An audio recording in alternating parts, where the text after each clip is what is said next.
appreciate you being here. Late last night and early today, at my direction, the United States Armed Forces conducted an extraordinary military operation in the capital of Venezuela. Overwhelming American military power, air, land, and sea, was used to launch a spectacular assault. And it was an assault like people have not seen since World War II. It was a force against a heavily fortified military fortress in the heart of Caracas to bring outlaw dictator Nicolás Maduro to justice. This was one of the most stunning, effective, and powerful displays of American military might and competence in American history. And if you think about it, we've done some other good ones, like the attack on Soleimani, the attack on al-Baghdadi, and the obliteration and decimation of the Iran nuclear sites just recently in an operation known as Midnight Hammer, all perfectly executed and done. No nation in the world could achieve what America achieved yesterday, or frankly, in just a short period of time. All Venezuelan military capacities were rendered powerless as the men and women of our military, working with U.S. law enforcement, successfully captured Maduro in the dead of night. It was dark. The lights of Caracas were largely turned off due to a certain expertise that we have. It was dark and it was deadly. But captured along with his wife, Celia Flores, both of whom now face American justice. Maduro and Flores have been indicted in the Southern District of New York, it's Jay Clayton, for their campaign of deadly narco-terrorism against the United States and its citizens. I want to thank the men and women of our military who achieved such an extraordinary success overnight with breathtaking speed, power, precision, and competence. You rarely see anything like it. You've seen some raids in this country that didn't go so well. They were an embarrassment. If you look back to Afghanistan, or if you look back to the Jimmy Carter days, they were different days. We're a respected country again, like never before. These highly trained warriors, operating in collaboration with U.S. law enforcement, caught them in a very ready position. They were waiting for us. They knew we had many ships out in the sea, just sort of waiting. They knew we were coming. So they were in what's called a ready position. But they were completely overwhelmed and very quickly incapacitated. If you would have seen what I saw last night, you would have been very impressed. I'm not sure that you'll ever get to see it, but it was an incredible thing to see. Not a single American service member was killed, and not a single piece of American equipment was lost. We had many helicopters, many planes, many people involved in that fight. But think of that, not one piece of military equipment was lost, not one service member was, more importantly, killed. The United States military is the strongest and most fearsome military on the planet, by far. With capabilities and skills our enemies can scarcely begin to imagine. We have the best equipment anywhere in the world. There's no equipment like what we have, and you see that even if you just look at the boats. You know, we've knocked out 97% of the drugs coming in by sea. 90%. Each boat kills on average, 25,000 people. We knocked out 97%. And those drugs mostly come from a place called Venezuela.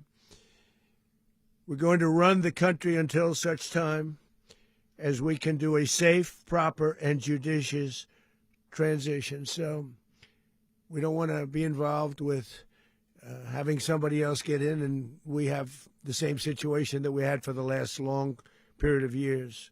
So we are going to run the country until such time as the proper transition can take place. So we're going to stay until such time as we're going to run it, essentially, until such time as a proper transition can take place. As everyone knows, the oil business in Venezuela has been a bust, a total bust, for a long period of time. They were pumping almost nothing by comparison to what they could have been pumping and what could have taken place. We're going to have our very large United States oil companies, the biggest anywhere in the world, go in, spend billions of dollars, fix the badly broken infrastructure, the oil infrastructure, and start making money for the country. And we are ready to stage a second and much larger attack if we need to do so. So we were prepared to do a second wave if we needed to do so. We actually assumed that a second wave would be necessary, but now it's probably not. The first wave, if you'd like to call it that, the first attack was so successful, we probably don't have to do a second, but we're prepared to do a second wave, a much bigger wave, actually. This was pinpoint, but we have a much bigger wave that probably won't have to do. This partnership of Venezuela with the United States of America, a country that everybody wants to be involved with because of what we were able to do and accomplish, will make the people of Venezuela rich, independent, and safe. And it will also make the many, many people from Venezuela that are living in the United States extremely happy. They suffered. They suffered. So much was taken from them. They're not going to suffer anymore.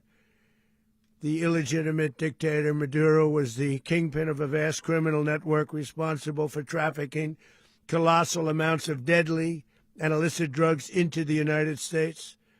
As alleged in the indictment, he personally oversaw the vicious cartel known as Cartel de las Solas, which flooded our nation with lethal poison, responsible for the deaths of countless Americans, the many, many Americans. Hundreds of thousands over the years of Americans died because of him. Maduro and his wife will soon face the full might of American justice and stand trial on American soil. Right now, they're on a ship. They'll be heading to, ultimately, New York, and then a decision will be made, I assume, between New York and Miami or Florida. But we have people where the overwhelming evidence of their crimes will be presented in a court of law. And I've seen it. I've seen what we have. It's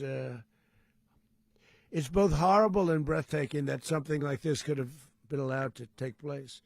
For many years after his term as president of Venezuela expired, Maduro remained in power and waged a ceaseless campaign of violence, terror, and subversion against the United States of America, threatening not only our people, but the stability of the entire region.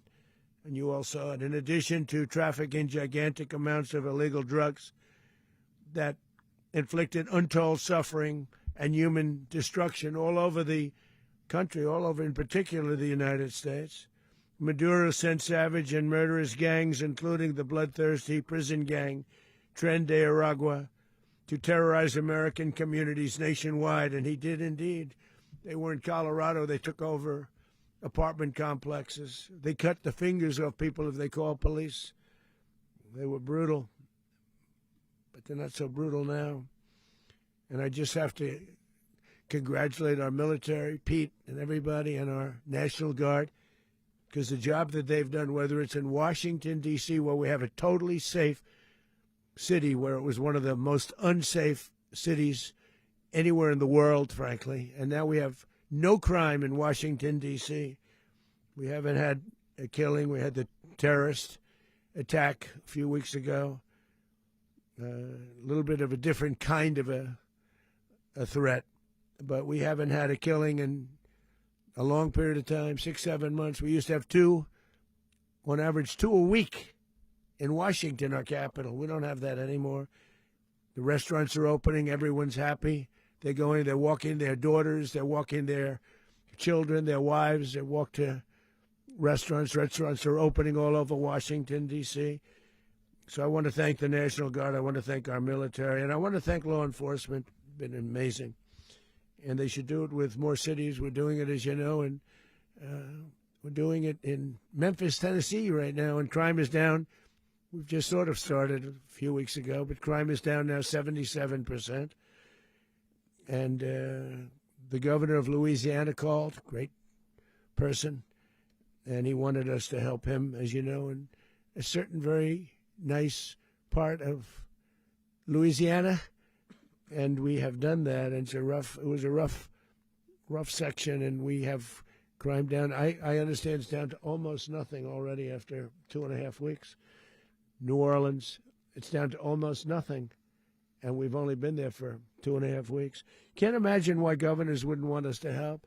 We also helped, as you know, in Chicago, and crime went down a little bit there. We did a very small help because we had no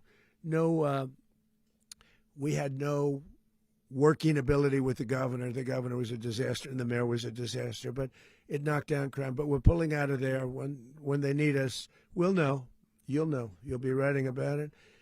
And likewise, Los Angeles, where we saved Los Angeles early on, where the head of the police department made a statement that if the federal government didn't come in, we would have lost Los Angeles. That's long after the fires. That's when they had the riots in Los Angeles. We did a great job. Got no credit for it whatsoever, but that's okay. It doesn't matter. We don't need the credit. But we'll be pulling out when they need us. They'll call, or we'll go back if we have to. We'll go back. But we did a great job in various cities. But the place that we're very proud of is Washington, D.C., because it's our nation's capital. We took it from being a crime-ridden mess to being one of the safest cities in the country. But the gangs that they sent raped, tortured, and murdered American women and children. They were in all of the cities I mentioned, Tren de Aragua. And they were sent by Maduro to terrorize our people, and now Maduro will never again be able to threaten an American citizen or anybody from Venezuela. There will no longer be threats. For years I've highlighted the stories of those innocent Americans whose lives were so heartlessly robbed by this Venezuelan terrorist organization. Really one of the worst. One of the worst, they say the worst. Americans like 12-year-old Jocelyn Nungari from Houston. Beautiful Jocelyn Nungari, what happened to her? They, as you know, they kidnapped, assaulted, and murdered by Tren de Aragua animals. They murdered Jocelyn and left her dead under the bridge. There was a bridge that will never be the same to so many people after seeing what happened. As I've said many times, the Maduro regime emptied out their prisons, sent their worst and most violent monsters into the United States to steal American lives. And they came from mental institutions and insane asylums. They came from prisons and jails. The reason I say both, they sound similar. Actually, prisons, a little bit more hostile, a little bit tougher. A mental institution isn't as tough as an insane asylum, but we got them both. They sent from their mental institutions. They sent from their jails, prisons. They were drug dealers. They were drug kingpins. They sent everybody bad into the United States, but no longer. And we have now a border where nobody gets through. In addition, Venezuela unilaterally seized and stole American oil, American assets, and American platforms, costing us billions and billions of dollars. They did this a while ago, but we never had a president that did anything about it. They took all of our property. It was our property. We built it. And we never had a president that decided to do anything about it. Instead, they fought wars that were 10,000 miles away. We built Venezuela oil industry with American talent, drive, and skill, and the socialist regime stole it from us during those previous administrations, and they stole it through force. This constituted one of the largest thefts of American property in the history of our country. Considered the largest theft of property in the history of our country. Massive oil infrastructure was taken like we were babies, so we didn't do anything about it. I would have done something about it. America will never allow foreign powers to rob our people or drive us back into and out of our own hemisphere. That's what they did. Furthermore, under the now deposed dictator Maduro, Venezuela was increasingly hosting foreign adversaries in our region and acquiring menacing offensive weapons that could threaten U.S. interests and lives. And they used those weapons last night. Potentially in league with the cartels operating along our border. All of these actions were in gross violation of the core principles of American foreign policy, dating back more than 2 centuries, and not anymore.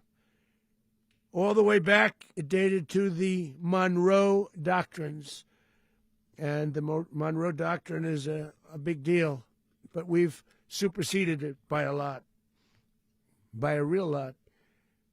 They now call it the Donroe Document. I don't know.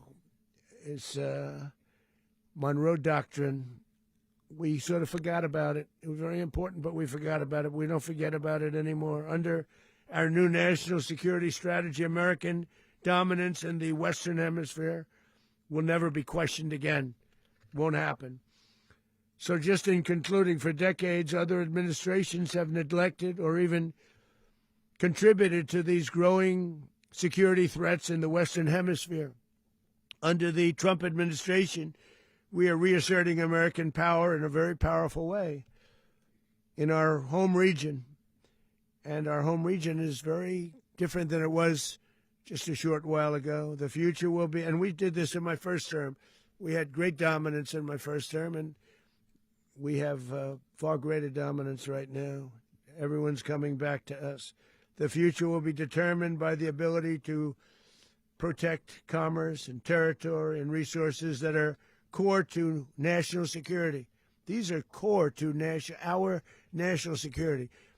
Just like tariffs they've made our country rich, and they've made our national security stronger than ever before.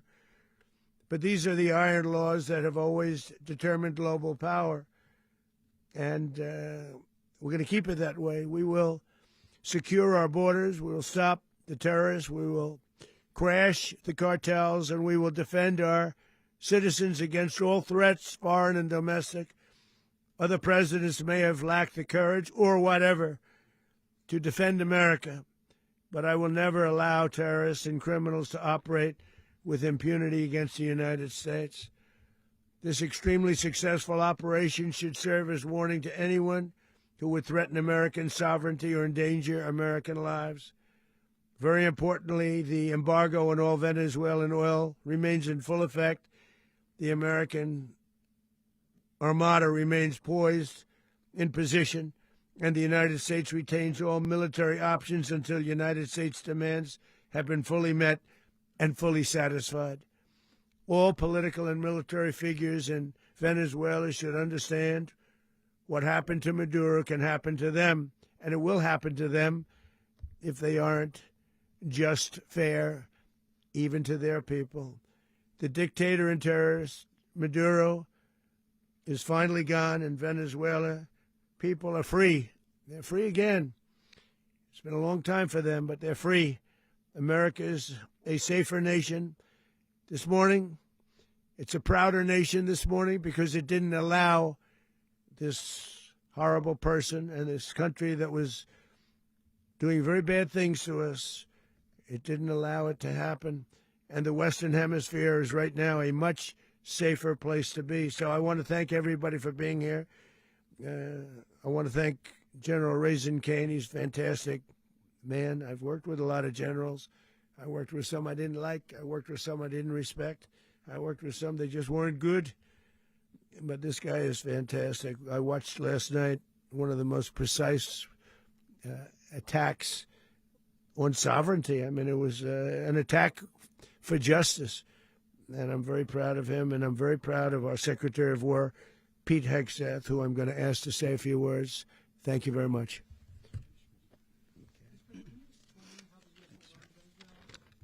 Well, thank you, Mr. President. Finally, a commander-in-chief the world respects and the American people deserve. And as the President said, words can barely capture the bravery and the power and the precision of this historic operation. A massive joint military and law enforcement raid flawlessly executed by the greatest Americans our country has to offer. American warriors are second to none, the best in the world and the best of our country. What all of us witnessed last night was sheer guts and grit, gallantry and glory of the American warrior. I'm simply humbled by such men. And I tip my hat to our chairman, Dan Raisin Kane, and all those Americans who stood watch last night. Our warriors are the elite of America, and again, President Trump has your back. No other country on planet Earth, and it's not even close, could pull this kind of operation off. And no other president has ever shown this kind of leadership, courage, and resolve, the most powerful combination the world has ever seen. As the President said, our adversaries remain on notice. America can project our will anywhere, anytime. The coordination, the stealth, the lethality, the precision, the very long arm of American justice, all on full display in the middle of the night. Nicolás Maduro had his chance, just like Iran had their chance, until they didn't and until he didn't. He effed around, and he found out.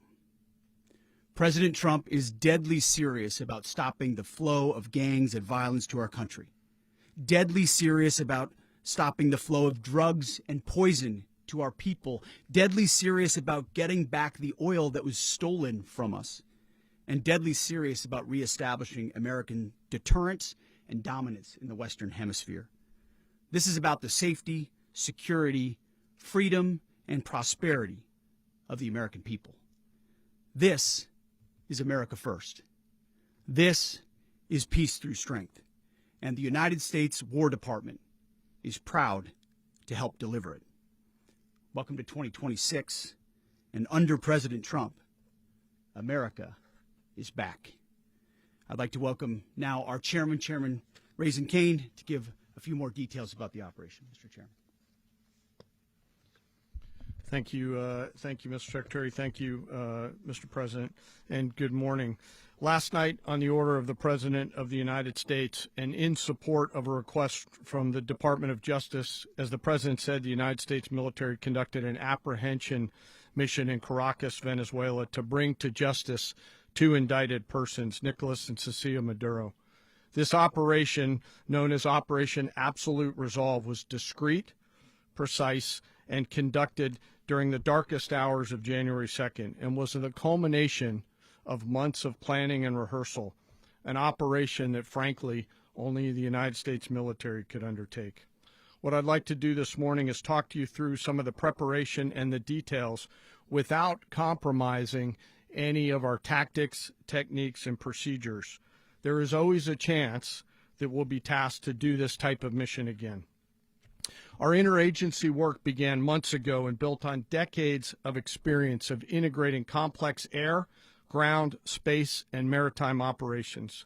While the past 2 decades have honed the skills of our special operations forces, this particular mission required every component of our joint force, with soldiers, sailors, airmen, Marines, and Guardians working in unison with our intelligence agency partners and law enforcement teammates in an unprecedented operation. We leveraged our unmatched intelligence capabilities and our years of experience in hunting terrorists, and we could not have done this mission without the incredible work by various intelligence agencies, including the CIA, NSA, and NGA. We watched, we waited, we prepared, we remained patient and professional. This mission was meticulously planned drawing lessons from decades of missions over the last many years, many missions over these last many years. This was an audacious operation that only the United States could do. It required the utmost of precision and integration within our joint force. And the word integration does not explain the sheer complexity of such a mission. An extraction so precise it involved more than 150 aircraft launching across the Western Hemisphere in close coordination, all coming together in time and place to layer effects for a single purpose: to get an interdiction force into downtown Caracas while maintaining the element of tactical surprise. Failure of one component of this well-oiled machine would have endangered the entire mission, and failure is never an option for America's joint force. Those in the air over Caracas last night were willing to give their lives for those on the ground and in the helicopters. Let me talk a little bit about the preparation. After months of work by our intelligence teammates to find Maduro and understand how he moved, where he lived, where he traveled, what he ate, what he wore, what were his pets, in early December, our force was set pending a series of aligned events. Key was choosing the right day to minimize the potential for civilian harm and maximize the element of surprise, and minimize the harm to the indicted personnel so, as the president said, they could be brought to justice. And as the president said earlier today, weather in Venezuela is always a factor this time of the year. And over the weeks through Christmas and New Year's, the men and women of the United States military sat ready, patiently waiting for the right triggers to be met and the president to order us into action. Last night, the weather broke just enough, clearing a path that only the most skilled aviators in the world could maneuver through. Ocean, mountain, low cloud ceilings. But when tasked with a mission, this organization does not quit. At 10:46 p.m. Eastern Time last night, the president ordered the United States military to move forward with this mission. He said to us, and we appreciate it, Mr. President, good luck and Godspeed. And those words were transmitted to the entire joint force. Over the course of the night, aircraft began launching from 20 different bases on land and sea across the Western Hemisphere. In total, more than 150 aircraft, bombers, fighters, intelligence, reconnaissance, surveillance, rotary wing were in the air last night. Thousands and thousands of hours of experience were airborne. Our youngest crew member was 20, and our oldest crew member was 49. And there's simply no match for American military might. As the night began, the helicopters took off with the extraction force, which included law enforcement officers, and began their flight into Venezuela at 100 feet above the water. As they approached Venezuelan shores, the United States began layering different effects provided by Spacecom, Cybercom, and other members of the interagency to create a pathway. Overhead, those forces were protected by aircraft from the United States Marines, the United States Navy, the United States Air Force, and the Air National Guard. The force included F-22s, F-35s, F-18s, EA-18s, E-2s, B-1 bombers, and other support aircraft, as well as numerous remotely piloted drones. As the force began to approach Caracas, the Joint Air Component began dismantling and disabling the air defense systems in Venezuela, employing weapons to ensure the safe passage of the helicopters into the target area.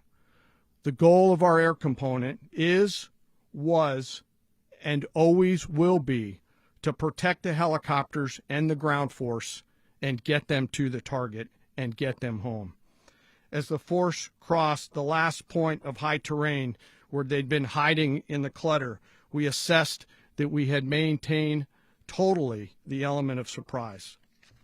As the helicopter force ingressed towards the objective at low level, we arrived at Maduro's compound at 1:01 a.m. Eastern Standard Time, or 2:01 a.m. Caracas local time, and the apprehension force descended into Maduro's compound and moved with speed, precision, and discipline towards their objective, and isolated the area to ensure the safety and security of the ground force while apprehending the indicted persons. On arrival into the target area, the helicopters came under fire, and they replied with that fire with overwhelming force in self-defense. One of our aircraft was hit but remained flyable, and as the president said earlier today, all of our aircraft came home, and that aircraft remained flyable during the rest of the mission. As the operation unfolded at the compound, our air and ground intelligence teams provided real-time updates to the ground force, ensuring those forces could safely navigate the complex environment without unnecessary risk.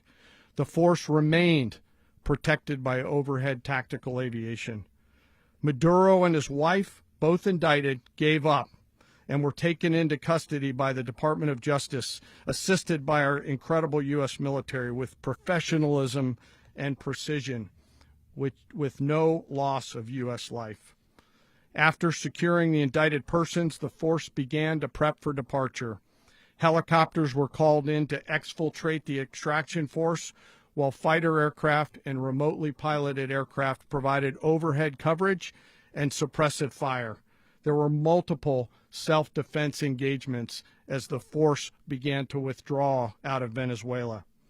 The force successfully exfiltrated and returned to their afloat launch bases, and the force was over the water at 3:29 a.m. Eastern Standard Time with indicted persons on board, and both Maduro and his wife were embarked aboard the USS Iwo Jima.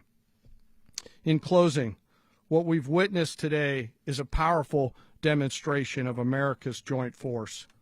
We think, we develop, we train, we rehearse, we debrief, we rehearse again and again, not to get it right, but to ensure that we cannot get it wrong. Our jobs are to integrate combat power so when the order comes, we can deliver overwhelming force at the time and the place of our choosing against any foe anywhere in the world. I am immensely proud today of our joint force and filled with gratitude to represent them here today. There is simply no mission too difficult for these incredible professionals and the families that stand by them and support them.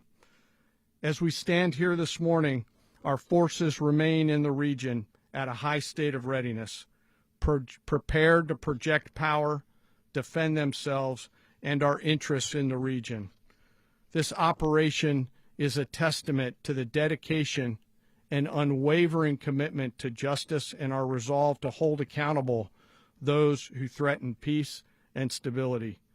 In closing, I want to express my heartfelt gratitude to the brave men and women who executed this mission. Their courage and tireless commitment to our nation are what makes us strong. Thank you, Mr. Secretary, and thank you, Mr. President. Well, I don't have much to add to what you've heard now, other than the following points. Nicolás Maduro was indicted in 2020 in the United States. He is not the legitimate president of Venezuela. That's not just us saying it. The first Trump administration, the Biden administration, the second Trump administration, none of those three recognized him. He's not recognized by the European Union and multiple countries around the world. He is a fugitive of American justice with a $50 million reward, which I guess we saved $50 million. And make sure. Yeah, exactly. But don't let anybody claim it. Nobody deserves it but us. But I want to be clear about one thing. Nicolás Maduro had multiple opportunities to avoid this. He was provided multiple very, very, very generous offers and chose instead to act like a wild man, chose instead to play around. And the result is what we saw tonight. The other message here is the following. You have a guy, like many people around the world, they like to play games. You have a guy who decides he's going to invite Iran into his country, is going to, do the confiscation of American oil companies, is going to flood our country with gang members, is going to take Americans prisoner and try to hold them for hostage and trade them like he was able to do with the Biden administration. Basically likes to play games all this time and thinks nothing's going to happen. And I hope what people now understand is that we have a president. The 47th president of the United States is not a game player. When he tells you that he's going to do something, when tells you he's going to address a problem, he means it. He actions it. I can tell you, I've watched this process now for 14, 15 years, been around it. Everybody talks. I'm going to do this. I'm going to do that. When I get there, we're going to do this. We're going to take. This is a president of action. Like, I don't understand yet how they haven't figured this out. And now, if you don't know, now you know.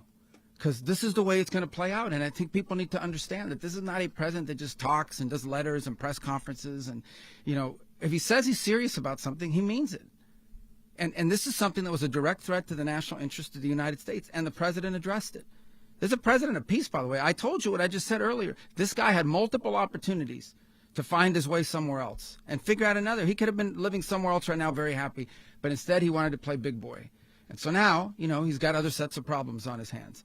And but I think the message here should be for the world. Look, the president doesn't go out looking for people to pick fights with. He's not generally wants to get along with everybody. We'll talk and meet with anybody. But don't play games. Don't play games with this president's in office, because it's not going to turn out well. And so I hope that, I guess that lesson was learned last night, and we hope it'll be instructive moving forward. Is that a message for Cuba, Mr. President?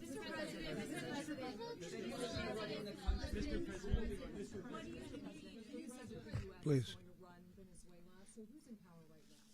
Well, we're going to be running it with a group, and we're going to make sure it's run properly. We're going to rebuild the oil infrastructure, which will cost billions of dollars. It'll be paid for by the oil companies directly. They will be reimbursed for what they're doing, but that's going to be paid. And we're going to get the oil flowing the way it should be. As you know, it was just a minor flow. It was actually a minor flow for what they have.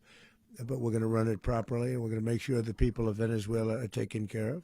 We're going to make sure the people that were forced out of Venezuela by this thug are also taken care of. President, does the U.S. running the country mean that U.S. troops will be on the ground? How will that work? Well, you know, they always say boots on the ground. Oh, so we're not afraid of boots on the ground if we have to have. We had boots on the ground last night at a very high level, actually. We're not afraid of it. We don't mind saying it. But we're going to make sure that that country is run properly. We're not doing this in vain. This is a very dangerous attack. This is an attack that could have gone very, very badly. Could have gone very badly. We could have lost a lot of people last night. We could have lost a lot of dignity. We could have lost a lot of equipment. The equipment is less important, but we could have lost a lot. And we're going to make sure that this is proper. We're there now. We're ready to go again if we have to. We're going to run the country right. It's going to be run very judiciously, very fairly. It's going to make a lot of money. We're going to give money to the people. We're going to reimburse people that were taken advantage of. We're going to take care of everybody. It's very important. We couldn't let them get away with it. You know, they stole our oil. We built that whole industry there, and they just took it over like we were nothing. And we had a president that decided not to do anything about it. So we did something about it. We're late, but we did something about it. Yeah, please. Mechanism by which you're going to run the country? Are you going to designate a U.S. official to coordinate? Yes, it's all being done right now. We're designating people. We're talking to people. We're designating various people, and we're going to let you know who those people are.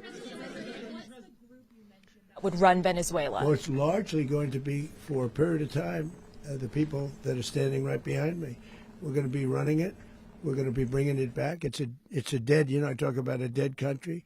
A year and a half ago, we were a dead country. Now we're the hottest country anywhere in the world. We're a country doing better than any country anywhere in the world. And it required leadership. Venezuela has a lot of bad people in there, a lot of bad people that shouldn't be leading. We're not going to take a chance that one of those people take over for Maduro. So you can look at, and others, we have fantastic people, including people in the military. So we're going to have a group of people running it until such time as it can be put back on track, make a lot of money for the people, and give people a great way of life, and also reimbursement for people in our country that were forced out of Venezuela. Rubio would be. You said earlier today that you weren't going to back Machado to come back and be the opposition leader in your Fox and Friends interview. And then you also mentioned the vice president of Venezuela. Are you going to work with the vice president of Venezuela, or how do you foresee the relationship going? I understand she was just sworn in, but she was, as you know, picked by Maduro. So Marco's working on that directly. He just had a conversation with her.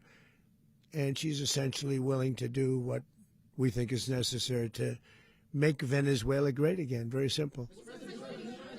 Mr. President, Colombian President Gustavo Petro, a couple weeks ago, he said he's got to watch his ass.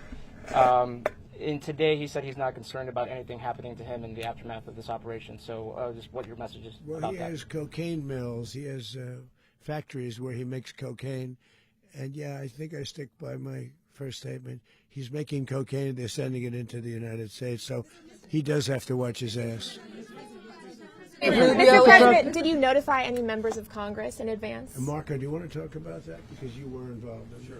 We called members of Congress immediately after. This was not the kind of mission that you can do congressional notification on. It was a trigger-based mission in which conditions had to be met night after night. We watched and monitored that for a number of days. So it's just simply not the kind of mission you can call people and say, hey, we may do this at some point in the next 15 days.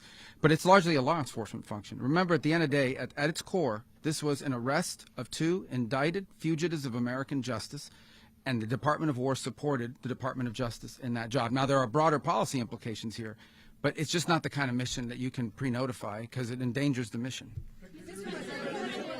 Plus, if I could add one thing to that, Congress has a tendency to leak. This would not be good. If they leaked, General, I think it would have been maybe a very different result. But I have to say, they knew we were coming at some point, A lot of ships out there, they sort of knew we were coming. We went through. But Congress will leak, and we don't want leakers.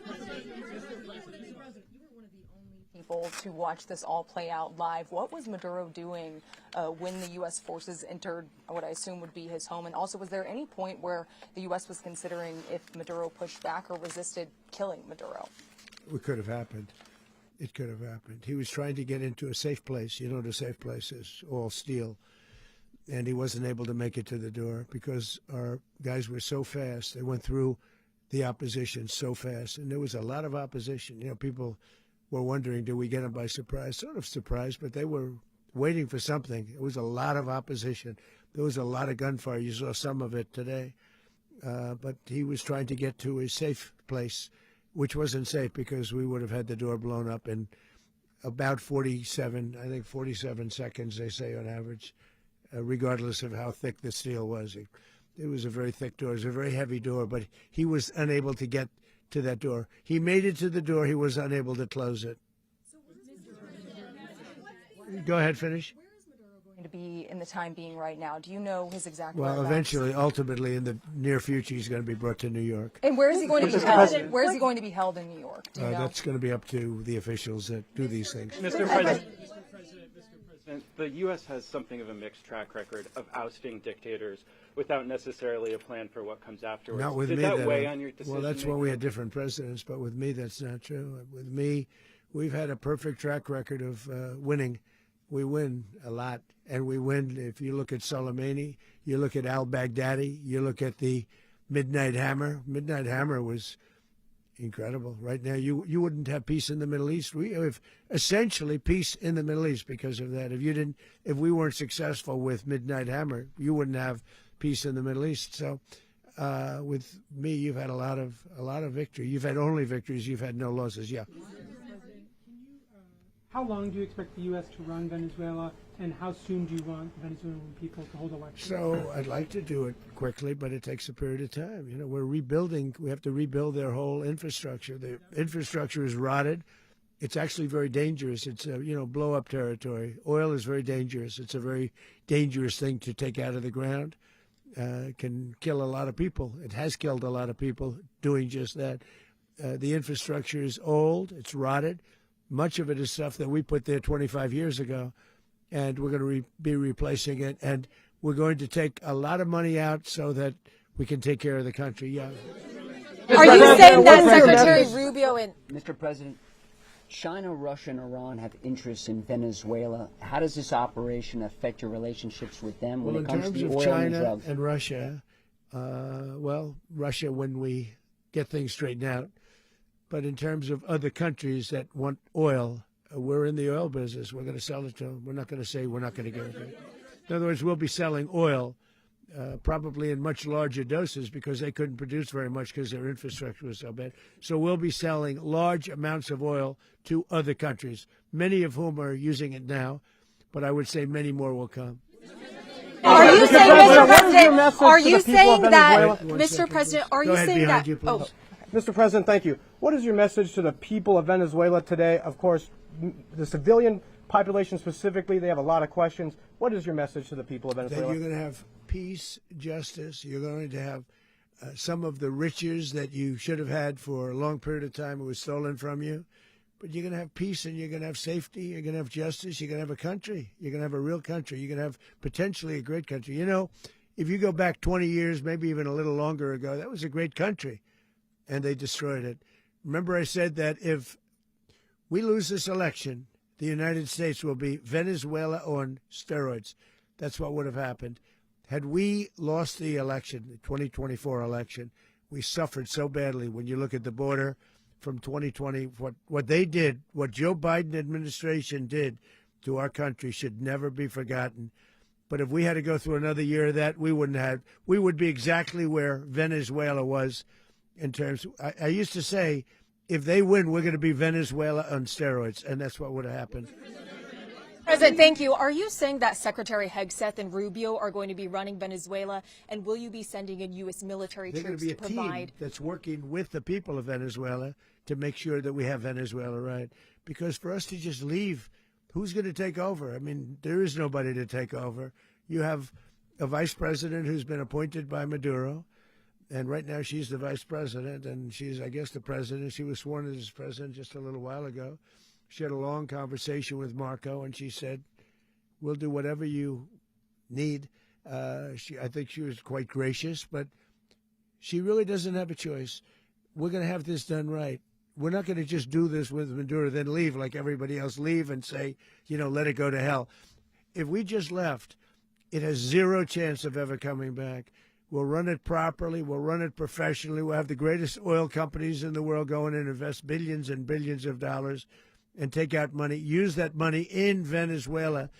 And the biggest beneficiary are going to be the people of Venezuela. And also, I can't stress this strongly enough, the people that got thrown out of Venezuela that are now in the United States, and frankly, some want to stay and some probably want to go back, yeah.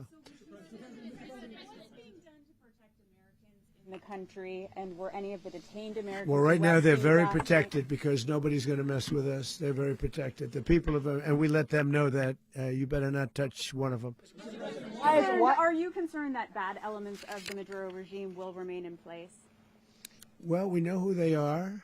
We're on them, and they're acting much differently now than they would have acted 2 days ago.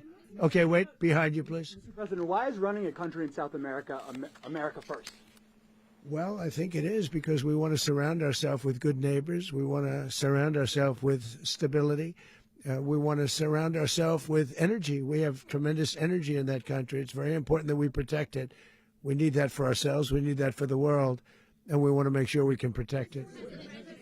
Yes, sir. Please, go ahead. Yeah, is there a message here for Cuba and Diaz-Canel? Well, Cuba is an interesting case. Cuba is, not doing very well right now. That system has not been a very good one for Cuba. The people there have suffered for many, many years. And I think Cuba is going to be something we'll end up talking about because Cuba is a failing nation right now, very badly failing nation. And we want to help the people. It's very similar in the sense that we want to help the people in Cuba, but we want to also help the people that were forced out of Cuba and living in this country. Do you want to say something about that, Marco, please? Well, I mean, I just gave you a statement a few minutes ago about, when the president speaks, you should take him seriously. So suffice it to say, Cuba is a disaster. It's run by incompetent, senile men, and in some cases, not senile but incompetent nonetheless. It has no economy. It's in total collapse. And by the way, they were, all of the guards that helped protect Maduro. This is well known. Their whole spy agency, all that were full of Cubans. I mean, it's amazing. This poor island took over Venezuela in some cases. One of the biggest problems the Venezuelans have is they have to declare independence from Cuba. They tried to basically colonize it from a security standpoint. So, yeah, look, if I lived in Havana and I was in the government, I'd be concerned, at least a little bit. Cutting off the oil flow to Cuba from Venezuela? Well, the president already announced a week ago that anything that's sanctioned oil, it's not going to be allowed to get there. So that's a pre-existing. The answer is yes. Yes. Is the U.S. aware of the location of opposition leader Machado, and have you been in contact with her? No, we haven't. No, we haven't. Mr. President. Mr. President, on Monday. Oh, I think it would be very tough for her to be the leader. She doesn't have the support within or the respect within the country. She's a very nice woman, but she doesn't have the respect. Mr. President, is it possible that the U.S. ends up administrating Venezuela for years? Well, it won't cost us anything because the money coming out of the ground is very substantial, so it's not going to cost us anything. We will. Well, we want safety there. We want to be surrounded by countries that aren't housing all of our enemies all over the world. That's what that was happening, and you don't want to have that. But we're going to be rebuilding, and we're not spending money. The oil companies are going to go in. They're going to spend money. We're going to take back the oil that, frankly, we should have taken back a long time ago. A lot of money is coming out of the ground. We're going to get reimbursed for all of that. We're going to get reimbursed for everything that we spend. So it's going to be a very important. This is a very big evening that took place last night.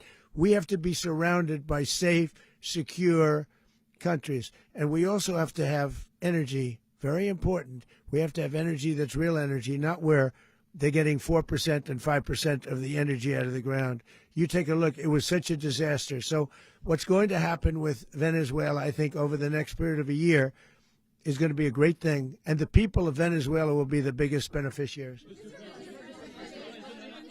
Going to send in U.S. military. Mr. President, thank you. What did you last speak to Maduro about when you spoke? And is the Well, US I don't want to get war into with the Venezuela? conversations, but I did have conversations with him, and I said, you got to surrender. And I actually thought he was pretty close to doing so, but now he wished he did, yeah. You said that Maduro is responsible for drug trafficking. You recently pardoned the former president of Honduras who was convicted of many drug trafficking. Can you explain how these two situations are different? And would you ever pardon Maduro? I endorsed, as you know, the winning president, the man who won in Honduras. I endorsed the man who won in Chile. I endorsed the man who won in Argentina. And we are doing very well with that whole group. What the man that I pardoned was, if you could equate it to us, he was treated like the Biden administration treated a man named Trump. That didn't work out too well for them. This was a man who was persecuted very unfairly. He was the head of the country. He was persecuted very unfairly. And there are a number of them. And we felt that it was a very unfair situation that happened to him. He's also a party member of the man who won. So obviously the people liked what I did. And one of the reasons that was done is because of the fact that the party in power felt very strongly that that man was treated very badly. I studied it very quickly, and then I studied it in great detail. I went to a lot of the people standing behind me, and they felt that that man was persecuted and treated very badly. That's why I gave him a pardon. You referenced boots on the ground earlier. Can you just sort of button this up? Do you envision the U.S. military having a presence in Venezuela as the U.S. runs that country? No, we're going to have a presence in Venezuela as it pertains to oil, because we have to have, we're sending our expertise in. So you may need something, not very much. But no, we're going to be taking out a tremendous amount of wealth out of the ground. And that wealth is going to the people of Venezuela and people from outside of Venezuela that used to be in Venezuela. And it goes also to the United States of America in the form of reimbursement for the damages caused us by that country. So I want to thank you all very much. Thank you. Do you have one? Yes, please. You were so nice before. I'm going to give you the final question. Go ahead. Thank you, Mr. Unless President. it's a bad question, in It's which about case I'll Putin. go one word. It's about who? It's about Putin, if you want. About Putin. Well, that's Okay. always nice You had to a talk phone- about Putin. You had a phone call with him Yeah. on Monday. Did he talk at all about Maduro? Did y'all talk about this? No, we didn't. And We then- never spoke about Maduro. Are you mad at him right now? I mean, there's this I'm not intelligence. thrilled with Putin. I'm not thrilled with Putin. He's killing too many people. I thought that would be so. I settled 8 1/4 war. You know what the 1/4 was? Thailand and Cambodia. I did it again. They broke out, and I did it in about 5 hours, and I settled it. I'm giving myself 1/4, so I'm up to now 8 1/4. In other words, I settled the war, but then they broke out. They had a pretty bad breakout over the last 4 days. I got them to go back to peace, so I only give 1/4. I thought the easiest one would be, one of the easier ones would be Russia, Ukraine. It's not, and they both have done some pretty bad things. And look, that's Biden's war. That's not my war. But I want to stop the lives. Did you see where last month, 30,000, it was 27,000 the month before. 30,000, mostly soldiers, were killed this last month. 30,000. I want to stop that. You know, I got NATO to pay 5% instead of the 2% that they weren't paying. They weren't paying 2, now they pay 5. And we send them a lot of munitions. We send them a lot of things, missiles and various other things, a lot. And they pay. The United States is not losing money. We're probably making money on that. It's the last thing I care about. I just want to stop all those people. We're losing 25, 30,000 human beings. They come from 2 places that are very far away. But if I can stop, because it's something I've been pretty good at doing, deals, I guess. It's all a deal. Life is a big deal. But if I can stop that war and stop 30,000 young people, in addition to the fact that people are being killed in Kiev, people are being killed in other cities throughout, a much smaller number, but they're being killed, viciously killed. So I'm not happy about it. I thought that would be something that would get solved. We have Mr. Witkoff here. I think that we're making progress, but that's a war that should have never happened. If I were president, it would have never happened. Putin says it. Everybody says it. If I were president, that would have never happened. But I inherited that war. That was Joe Biden, Zelensky, and Putin. I came into the situation, and it's a mess. And I will say this. I watched an operation last night that was so precise, that was so brilliant. I mean, it was incredible. If we had our people, like this general and our people involved, that war would not have gone on very long, that I can tell you. That war, to use an old term, that war has become a bloodbath, and we want it to get stopped. Thank you very much, everybody.